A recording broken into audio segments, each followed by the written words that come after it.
Hold on for a second. What's up, YouTube family? I would like you guys to make sure you like and subscribe to our video. It would help us get into the algorithms so we could be seen and bring more engaging content to you guys. So, like I said, like and subscribe to our YouTube channel. Appreciate it.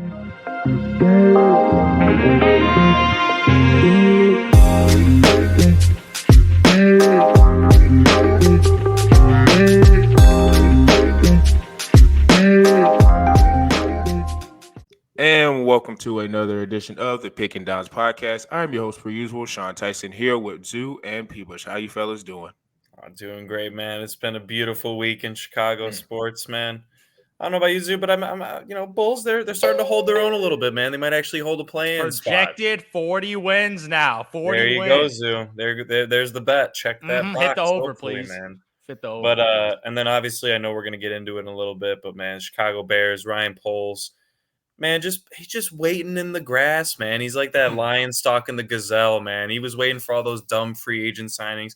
The Tony Pollards overpaying Calvin Ridley. Oh, geez. Sorry, Tennessee, to pick on you twice in a row there, but just some bad money. You don't need to throw the money around, man. Sometimes you can wait around and wait for those teams that have cap space issues give you those players on deals, man. And I'm excited to talk about it. And we got March Madness right around the corner. It's just been a great start to March, man. Great first half of March. For sure, man. March Madness last year. Beautiful, beautiful memories, man. Beautiful, beautiful memories. Some familiar names at top. I think the number one overall seed. Yeah. NCAA tournament is UConn again. So they're going for the back-to-back right now, and they're looking extremely strong this year. Super excited. Brackets coming. Like, you got to lock those down Thursday. So get your brackets ready and get ready to enjoy some beautiful, beautiful basketball, because this is the only time college basketball gets their stardom, because in that regular season, not many viewerships, man. Yeah, like I would say women's college basketball getting more hype than men's basketball with Caitlin Clark being the face of, I would say, college basketball. So college women's basketball has been dominating on the collegiate side. So, but March Madness, this is their time to shine now, because single elimination, there's nothing better than single elimination games. Nope. Yep, I will say the women's, I would agree. Like Caitlin Clark, and then people would be like, well, once Caitlin Clark goes away, they were like, they're probably – well, South Carolina basketball is going to be there. Juju Watkins is another massive star, and she's in California at USC Trojans. Like, they got a lot of people that are, I would say, in the women's game, which is helped by them being there for 4 years. But they got a lot of stars that are upcoming, and the quality of players is crazy. Like, shout out real quick to Malaysia Fulwale. She plays for Carolina. She just got signed with Steph Curry as a freshman. She was a tournament MVP in the SEC. So. Even Steph Curry, man, I think he's tapping into that market of women's basketball, and he sees the stars over there too. Yeah, he sees it. So, shout out to the women's college basketball side. But right now, we're talking about March Madness and the men. And I was telling the guys beforehand, I kind of feel like this year is going to be a lot of upsets. Especially, I mean, the 12-5 is always a massive one, but I've been looking at some other games and looking like, if you're doing chalk this year, you actually get it. Kudos to you, but I think it's going to be some topsy-turvy stuff going on. So I wanted to ask the guys what are their final four picks and who are their winner. And Peebush, I'm going to start with you. Man, this is tough. I agree, Sean. I think it's very top-heavy. I think there's a couple teams that I don't know. You want to say that they're locks for the final four? Yeah. I got one. I got one that's an automatic lock. I agree. I got UConn coming out one side. I do think they actually have a very difficult side of the bracket with Illinois and Iowa State. I mean, Iowa State just held what's her name? So Houston, 40. Well, yeah, he was 46 points or something like that. I mean, it was just a defensive clinic. You never want to go up against those teams in the tournament. That's like kind of what Michigan State has been known to do to teams the last decade with Tom Izzo. They just kind of grind you down and will beat you by 3 points in the end. But I do still think UConn, they're coming off a championship, man. They got the experience. A lot of similar faces. I know they lost a couple guys to the draft. One of your boys, Sonogo Zoo, no longer there. No longer there. Yeah, he's a Bull now. But, yeah, like UConn coming out of there, I actually have him over Iowa State in the Elite Eight to send him to the Final Four. On the other side, I got Arizona over Michigan State to make the Final Four, man. I actually have no faith in North Carolina as a team. I think they're the weakest number one seed this year. And I just think Arizona, man, they are absolute monsters. From three-point shooting and rebounding, and they're actually second in the nation in Zoo. A huge thing, man. Assists. Do they move the ball around? Do they have the guard play ability to keep that offense flowing and not allow it to get stagnant. DeMar DeRozan ISO ball, man. So I like teams like that. That's why I got Arizona coming out. So I got a 1 and a 2 there. And then I got Houston over the run and gun Kentucky Wildcats, man. So Houston making the Final Four. I do think Kentucky's a strong team. I think they're second in points per game this year. Total, I know that's not a huge stat, but they shoot the ball well. They're also a very good passing team, very low turnover rate as well. But I just think Houston, man, they're monsters. I know they just got embarrassed by Iowa State. They're one of the best rebounding teams in the country. Being physical in this can be a huge difference maker. I know we can reference Zach Edey all we want with Purdue. He is not an athletic big man. He's just kind of there. If you have athletic big men that can rebound the ball, get positioning, and run the floor, I think that's what this Houston team has. They just need to hit their shots. And then the last one, man, Zoo, I ain't locking Purdue in this year, man. I ain't doing it. Is that IU blood showing? It's that IU blood showing, man. I just, and here's the thing. I also don't like their side of the bracket. Their 2 and 3 seeds in Tennessee and Creighton are pretty difficult as well. Creighton worked UConn this year, Zoo. They beat them by 19 in a Big East game. Now say that again? They beat them. I'm pretty sure they beat them by 19. They beat UConn this year. So Creighton's a very strong team.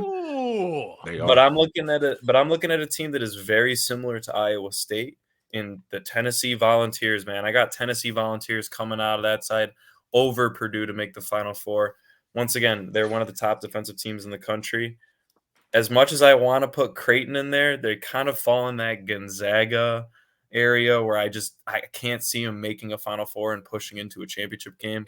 Maybe they'll do it. Maybe they're always Doug McDermott, man, senior. He's been there for God knows how long being the head coach of the Creighton Blue Jays. But I just think the Volunteers, they're pesty. They played a lot of good competition in the SEC this year, which is weird to say when we're talking basketball and not football. But yeah, man, I got that. But the two guys I got moving on, I got UConn repeating over the Houston Cougars, man. I just think I won't go chalk the whole way, but I will chalk the championship game and pick the top 2 teams. I just think the size and flows of their offenses are just the 2 of the best in this tournament this year. Yeah, for me, man, I'm like you, man. I picked UConn last year when they were a 4 seed, so that's when they were actually a little underrated last year. Yep. But this year, their status of being an elite team is fully built in. Vegas odds got them hands down the favorite to win it all. Yep. They're the number 1 overall seed, and if you look at you look at Ken Palm's adjusted offensive metrics, ranked number 1, man. Their offensive execution is ridiculous, and pretty much you're going to be playing half-court basketball, and you need execution.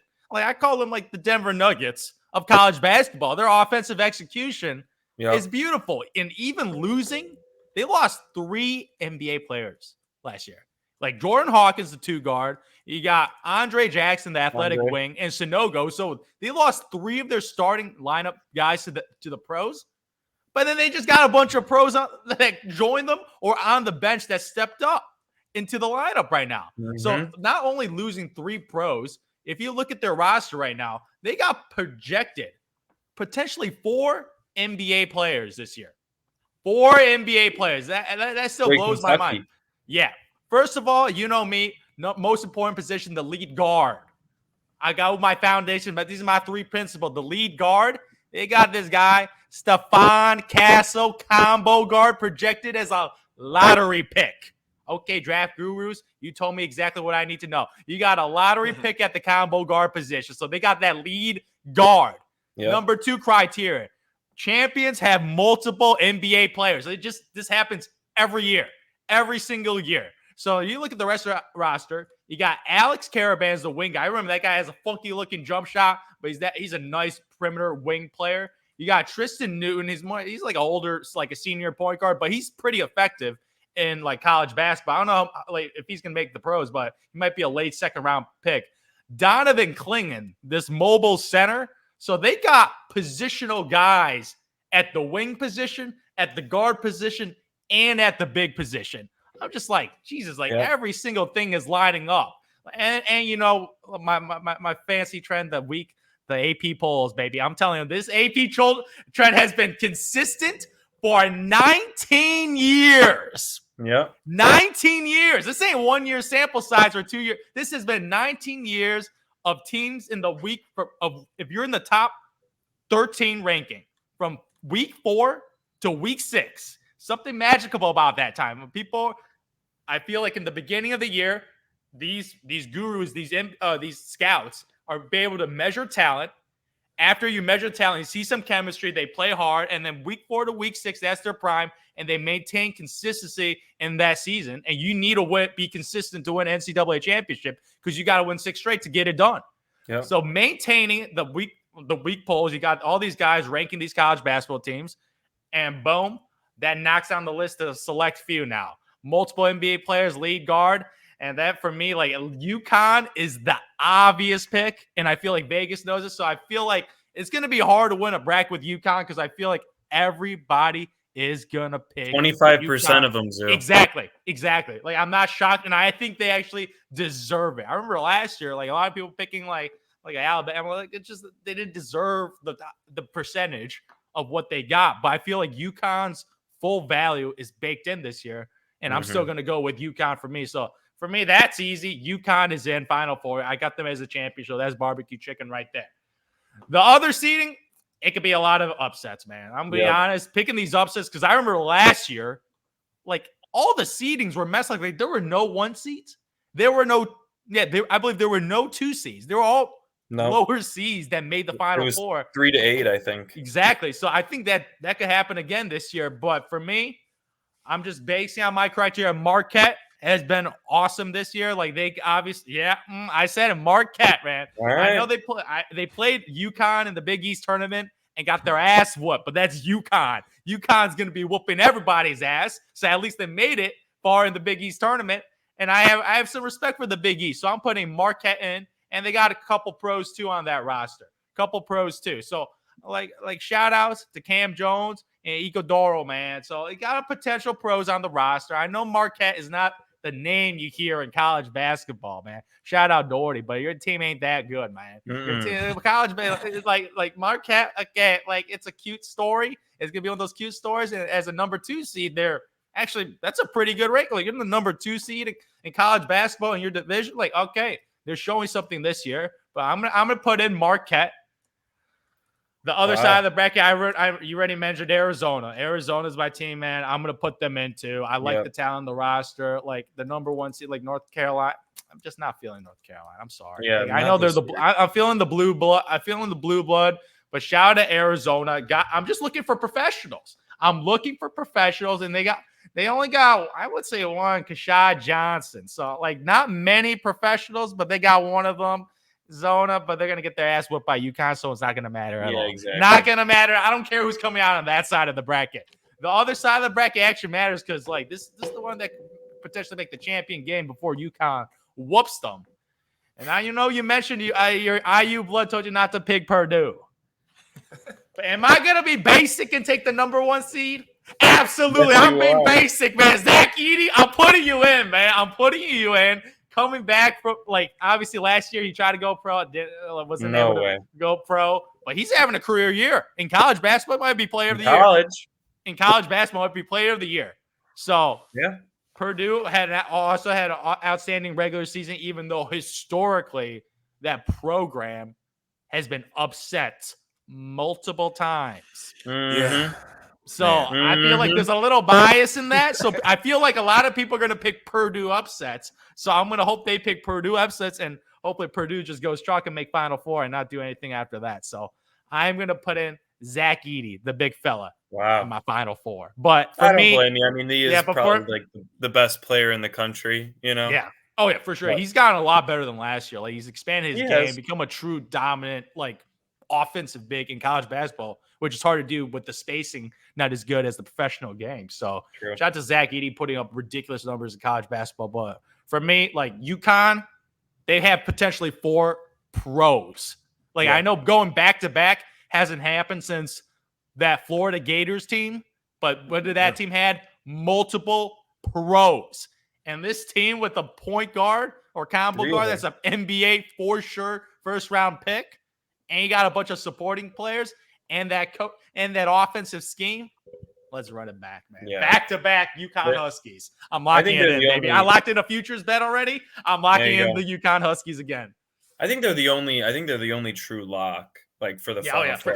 And then again, it's March Madness, so they're not even a lock. They could just have an off game like they had against Creighton. I mean, anybody could have that, but probability-wise, I think they have the best odds. Everything else, I think, is wide open. I think Arizona's biggest one, Zoo, because they're my second lock is Arizona, but I think they could struggle against Baylor. Baylor's a good team too. I'm a little nervous about that Arizona-Baylor game if they do match up in the Elite Eight. And for Houston, man, Marquette, they don't scare me. But if they do have to face Duke, who I could see being upset, if Duke makes it through and enough to play Houston, I think that could be a good game too. Yeah, just with Zoo talking about UConn, and last year was kind of like it's kind of an ode to the old, I guess you could say, Big East. It's kind of disappointing that league is no longer like what it was, just because of, I don't know. I mean, football is part of the reason why all this expansion and teams and rivalries that we used to have is kind of going by the wayside, because everyone's more concerned about money, which I get, because TV's involved. But one thing, like Zoo pointed out with UConn, the reason why Florida repeated is because they had multiple pros. I do feel like, though, because who was it? Joe Kim, Al, Corey Brewer. And who was the fourth? I mean, I guess the Torian guy to point. He had a cup of coffee. He had a little career. He had a mini career. He had a mini career. A little decaf coffee in the league. But I do think the Florida guys' NBA stock was a little bit more like, I feel like they were more legitimate NBA guys. I mean, I guess the guy at UConn, the guard, is projected to be really high, but I mean, this draft is not good. So I don't know what he would be last year. He may be still in the league. But speaking of like conference expansion, I think most people who have been watching college basketball, which has not been me, but I've watched a few games. And that's just because South Carolina has been a really good basketball school this year. But I would say, the SEC is pretty much the best league in terms of depth in like the entire league. Usually it's the Big 10, Big 12, and I feel like maybe those leagues may be a little bit better top heavy, Houston, Iowa State, like that game, even though Iowa State completely took Houston out. I feel like Houston and Iowa State are one of the two big dogs. And I actually think Iowa State probably should have been on one seed, but whatever. But I will say, speaking of UConn and that side of the bracket, was that the East? Mm-hmm. Where I think they may have some trouble, and this is probably the reason why I'm not picking UConn, is I think if they're able to run into Auburn, that's going to be a tough game for them. Auburn is one of the few teams, because when I watched them in the SEC championship game against Florida, I mean, I watched them in the round before when they played South Carolina, they beat them by 30, and they beat I think the first time they played South Carolina, they beat them by 40, and beat them by 30. Like, they just don't match up well with them at all. But Auburn, man, they're deep. They're 9 to 10 guys deep. And they play crazy, crazy defense. There are two guys on the, I guess you could say, not leading scorers, but best players that are two forwards, 1'6'10", 1'6'9". I think it's the junior is the best player. He's like the 6'10" guy, and then the 6'9" guy is the senior. They're going to get it up in you. They're going to guard you. And I think a lot with the SEC this year, and I'm interested to see, I think a lot of those teams are battle-tested because outside of Vandy, Missouri, maybe Ole Miss, Mississippi, but outside of those three teams, that league was very competitive. Mississippi State made it. Yeah, Mississippi State made it. I think they had 8 teams this year that made it, but I think that's a shot. I'm just gonna call in the East. Whoever wins that game, which I got Auburn winning that game, is gonna make the Final Four. I do think it's really hard to repeat. I just do, and I don't think there's anything, especially in this tournament, as a lock. I think UConn's really, really good, but being a lock, that just don't happen in this tournament. And Florida, a lot of people used to argue with Florida, and I don't know how you could go back and look at these analytics, but they were saying those 2 years, the league, I guess the sport was kind of watered down. That's why they were able to make it.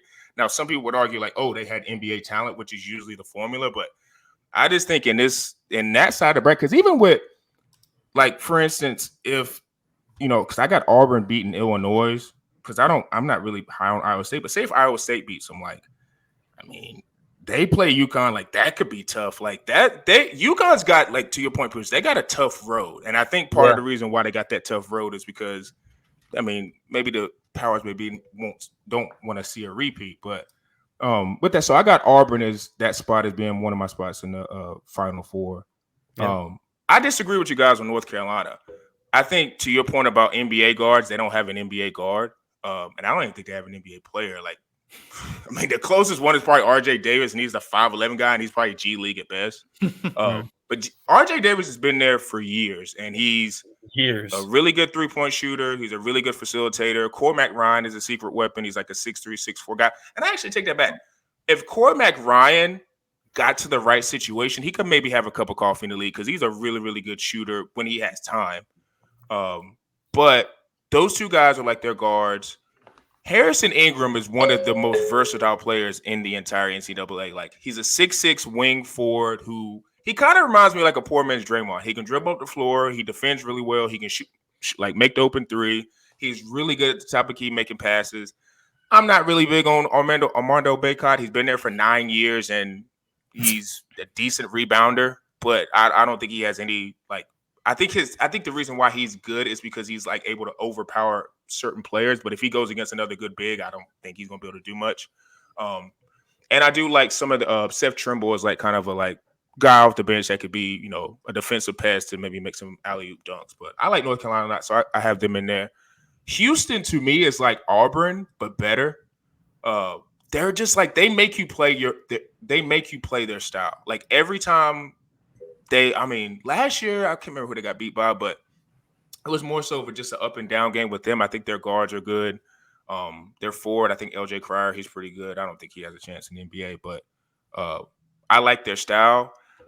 Kelvin Sampson, I think, is a really, really good coach. Now he's had, you know, I wouldn't say he's like a national championship type of coach, but I think he's a good coach for at least Houston. So I have them in there. And now it's like I get the news right before the podcast that Kansas loses their star to a knee injury.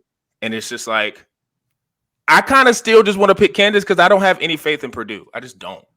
I think that big center that they have is part of the reason why they don't play well in March. I feel like a lot of their offense goes through him. And if we're being honest, March Madness is about dynamic guards. It's always been that way. It's just always been that way. I don't think and I mean, you can maybe make a comparison with the NBA. Like, you know, you do need dominant big men in the NBA, but not guys like that. Like wings, for the most part, get it done in the NBA, and those are the people who win the championships. And the same thing in March Madness. Like, if you think about every iconic moment, is usually a dynamic guard. Like when you think of Kimba, you think of Shabazz Napier. I mean, hell, even I think Ryan Boatwright for UConn had a little bit of shine there. Like Marcus just thinking Page. of UConn guards. Yeah, you just I mean, what's the like Scotty Reynolds, he was another throwback. But like guards dominate. That's just what they do. So for me, I'm not ever really big on a big man who is, I mean, he's, I guess if you say he could maybe get a second round grade or maybe in the NBA, I'm not, unless he's transformational where he's the new age big, where he's, you know, going through his legs, making behind the door passes. Like, yeah, something different. If he's not doing all that, then I'm not, you know, keen on it. So like for me, like I said, I got Houston against Kansas, which is kind of an asterisk because out of that region, I don't know who to pick. Because then if you really want me to be on my homerism bag, I would then maybe just try to pick South Carolina. Just because it's like, okay, Kansas is down, but I don't want to be that ignorant with it because it's like South Carolina, it's the first time being in the tournament. You don't like Creighton. You know, 7 years. Might lose in the first round, man. They got a tough matchup against Oregon. About Creighton is their Gonzaga thing. Like, I don't believe in that. They're good. Like, they're really good. And if you look at their seeding, you can see, like, why they're there. But I'm not big on them, like, you know, I like the Auburn Purdue might end up being by default, but it's just like, you know, I'm not big on Tennessee because I saw South Carolina go into Tennessee and beat them, and I think South Carolina's an okay program, but Tennessee they're either Dalton Kincaid or not Kincaid. Wow, Dalton Connect is his name, which is going to be an NBA guy. So that's kind of one of the, if you want to say, hey, you got to have an NBA guy to get to the Final Four. That could be a, you know, nice little thing in your back pocket. But if he's not on, it's over. Like if he's not going crazy, they're not going to be able to do much. And I don't think they're deep at all. So then it's like, you look at that side, like, you know, actually a couple people I was talking to in my group chat, like they really like McNeese State, which I haven't watched them at all. They're a 12 seed, but they like them a lot. But I kind of just want. I'm probably just gonna stick with Kansas, even though they lost their star. I don't really know who else they have on their team. But that's more so because I don't have faith in Purdue. And then it's like, I don't have faith in Purdue, and I don't want to be a homer and pick South Carolina because like South Carolina guards on both sides, and Michi Johnson is a guard that can go. I know Oregon's got the dude. That's another team too. Oregon's like their center. Somebody was saying the other day, like I saw it, and I was saying he's like 44 or 49 in his last like 49 attempts, like 44 or 49. Like he's like a walking double-double. Dante or something. But he's really good. So it's like that region, I think, is one of the more. I don't know who the hell is going to come out of it now because Kansas losing their star. I don't see it being. That's the one I took the most time on. I took the most time on that one. I did heavily consider Auburn over UConn. That was my big upset. Yeah, that's an early upset too. My biggest upset is Michigan State over UNC. That's my big one.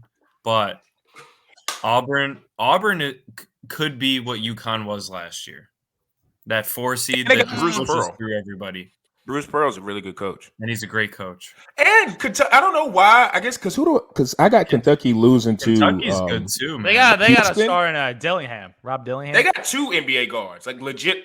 I mean, they're like kind of, I guess, top 5, top 10. Like they're up there in terms of picks. So like they got 2 top 10-ish guards. So like it wouldn't shock me.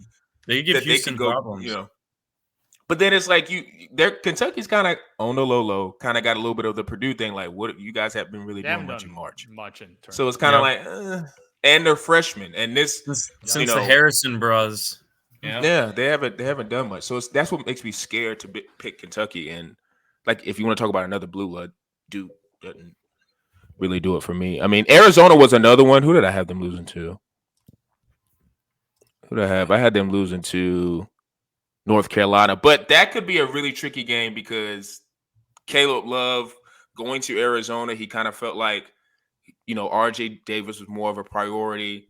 They didn't make the tournament last year. That could be some, he could be fueled by that. And two, if you watch Caleb Love the year prior he was on a hell of a run in the NCAA tournament when having that, like, that's why I was like, it's almost wild that he transferred out of North Carolina because the fact of what he did to Duke in the Final Four, like, that makes sure at North Carolina, you sent Coach K into retirement when it was set up for him to win the championship in his last year. You sent him into retirement on the last shot. Like, I cannot believe that he actually ended up going to Arizona, but maybe whatever that matchup comes, he might be a candidate to go off against the Tar Heels. But, I like North Carolina this year just because I feel like they're pretty deep in terms of their guards because they got at least 3 guards I like a lot, but they're not NBA guys. But in terms of like the winner, I got Houston over North Carolina, and I actually think I put total points is like 115 because I did a little ESPN bracket challenge. But I like Kelvin Sampson. I think last year I cannot remember who they lost to. It might have been Arizona. I'm not sure, but they just I like their style. They are in your face. They're tough. Defensively, you're not going to be able to. They're able to switch a lot. I feel like they got a lot of those 6'4", 6'5" type guards just across the entire lineup. And then maybe like the 6'7" big that's probably got a crazy wingspan or something. That's their style. I know they didn't look good against Iowa State, but I don't ever really put a lot of stock into the tournaments. I don't know what the stats are with that, but to me, I feel like if you're in the tournament, like the real tournament, I feel like the teams that play the hardest, like NC State, for instance, like they're playing hard as hell because they're trying to get into the tournament. But it's like, if you already got your seeding, I mean, I don't know what you celebrate about getting a conference championship, but that's kind of how I see it. But I feel like my bracket's not going to be a topsy-turvy this year. I know the favorites usually make it, but I just think this year in college basketball, because of the transfer portal also, the talent is spreading out more. So it's not so much that the Blue Bloods are not getting good guys. It's just a lot of the good guys that go to those Blue Blood programs, they don't play in their first year and they're not going to the NBA, they're going to transfer somewhere where they can play. So a lot of the talent is just spread out. That's why, I keep bringing up South Carolina. That's why they're in the tournament this year. Michi Johnson was at Ohio State sitting on the bench. He was a top 100 recruit. Now he's at Carolina balling out. Now they're in the tournament. So it makes teams that are usually not there in there. So it makes it's the new March Madness way more competitive. College as free agency. It definitely does, and their free agency involves NIL money too as well. So it's just it involves money. The same thing as like a contract. The contracts are coming, but Well, you heard what's I know it's off the cuff, but like what Saban said too. He's like they don't ask about programs anymore. They don't ask about that. They just ask how much money they're going to be getting, man. So it doesn't matter if you plan to stay there for 4 years or not. They just want to know, am I going to make any money while I'm here? So, and this is also why the other off the cuff comment why women's basketball is a little bit better is because they're making way more money, so it gives you an incentive to stay. You're going to see a lot more of the girls. I mean, outside of like Caitlin Clark and maybe like the top 5, top 10 picks. But a lot of girls are just going to stay for the 5th COVID year because they're going to make way more NIL money in their contract in the WNBA. And they're going to be bigger stars. Like, not saying they won't be – I mean, if they play well, they'll be bigger stars in the WNBA. But, you know, Caitlin Clark is a perfect example of, like, bro, she is Iowa-born. She's got Iowa in the championship – or not championship, but in the tournament as a number 1 seed. Like, dude, she's making crazy money right now. So – and Nike? She's identifiable. Yeah, Nike. She got Nike even making with a freaking posters. That's why Curry banners of her. Like, yeah. And imagine all the little local sponsorships she gets too, man. All the Iowa stuff. I mean, she's a homegrown girl. Like, you're gonna get little $15,000-$20,000 here and there for years, probably. Like Juju Watkins, when she went to USC, like I knew she had a massive relationship with LeBron. And it was like when she went to USC and she actually showed how good she was, I was like, yeah, she's 4 years in LA. Same thing with Malaysia Fulwiley. Like, she's homegrown in South Carolina. Yeah. She was at Steph Curry's camp, like with the dudes, like balling and like turning up. So like Steph was like, oh yeah, once you can +2, South Carolina's an Under Armour school. Yeah, I'm gonna go ahead and give you that. You're gonna be featured by the girl. You're gonna be the first girl I'm gonna do a shoe with the Curry brand, and I'm gonna get ahead of this. Like, the women's game is just way more exciting to me. It's evolving. And I know South Carolina is good, but yeah, and I know we joke about the rim stuff, but it's like the girls, man, give about 3-4 years, they're gonna be dunking. They're gonna be like a lot more people are gonna be dunking because the athletes are crazy. They're crazy now, and it ain't like, I mean, the 6'7" girls, like South Carolina has a girl that can dunk, but like I think there's gonna be way more girls than that, and she's 6'2", but like there's gonna be way more girls in that 6'2", 6'3" range that can get up and, I wouldn't say like posterized dunk, but they're gonna be like maybe doing some like fast break dunks. You know those little like easy. You know those type of dunks where it's like you don't really dunk on somebody, but it's like a kind of a side dunk, like a quick dunk, like something like Blake that. Griffin. Like, Blake Griffin's bread and butter, man. Yeah, a little quick side dunk. It's like, oh, you just got dunked on. Speaking of dunked on, how many freaking posters did we see last night in NBA? Anthony Edwards legit broke John Collins' head. Yeah, and Austin Reeves, concussion, I think. Got that's what happened. Jesus Christ! I don't know if you saw that picture. No, I saw that one. Oh, yeah, it's right there. I'm like, yeah, look, wow. Freaking got teabagged on live television, man. It was embarrassing. It's insane. Yeah, and John Collins is kind of, crazy. Not crazy, but it's kind of funny because he's usually the guy that's doing that. Like, he's got a couple of posters. I've done some reels of him. Contest. Yeah, he's a very good athlete. Yeah, he's had a couple of posters, so it's almost poetic justice. Goes around, comes around, man. Yeah, that was happening to him. Man. God, that was crazy. But